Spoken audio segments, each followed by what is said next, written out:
സാലഡുകൾ വളരെ ഹെൽത്തിയായ ഭക്ഷണമാണെന്ന് കരുതി ദിവസേന സാലഡ് കഴിക്കുന്നവരാണോ നിങ്ങൾ? ഇത് ആമം എന്ന രോഗവസ്തു നിങ്ങളുടെ ശരീരത്തിൽ ഉണ്ടാക്കാൻ രണ്ട് കാരണങ്ങളാണുള്ളത്. ഒന്ന്, പാചകം ചെയ്ത ഭക്ഷണവും പാചകം ചെയ്യാത്ത ഭക്ഷണവും ഒരുമിച്ച് ഒരേ സമയം കഴിക്കുന്നത് വിരുദ്ധ ആഹാരമാണ്. ഇത് വയറ്റിനുള്ളിൽ ഗ്യാസും ദഹനക്കേടും അതുമൂലം ആമവും ഉണ്ടാക്കും.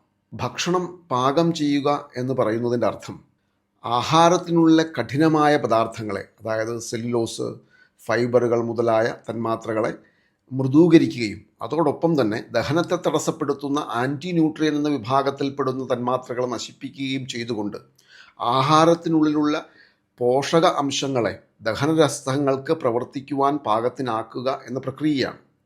പാകം ചെയ്യാത്ത ഭക്ഷണം ദഹിക്കാൻ പ്രയാസമുണ്ടാവുകയും നിങ്ങളുടെ ശരീരത്തിൽ ആമം എന്ന രോഗവസ്തുവിനെ ഉൽപ്പാദിപ്പിക്കുകയും ചെയ്യും. ആമം എന്ന രോഗവസ്തു നിങ്ങളുടെ ശരീരത്തിൽ അമിതമായി അടിഞ്ഞുകൂടിയാൽ ഉണ്ടാവുന്ന ലക്ഷണങ്ങൾ ഞാൻ മുൻ ദിവസങ്ങളിലുള്ള റീലുകളിൽ പ്രതിപാദിച്ചിട്ടുണ്ട്. ഈ പേജ് ഫോളോ ചെയ്തതിന് ശേഷം നിങ്ങൾക്കും ആ ലക്ഷണങ്ങളുണ്ടോ എന്ന് ഒന്ന് പരിശോധിച്ച് നോക്കൂ.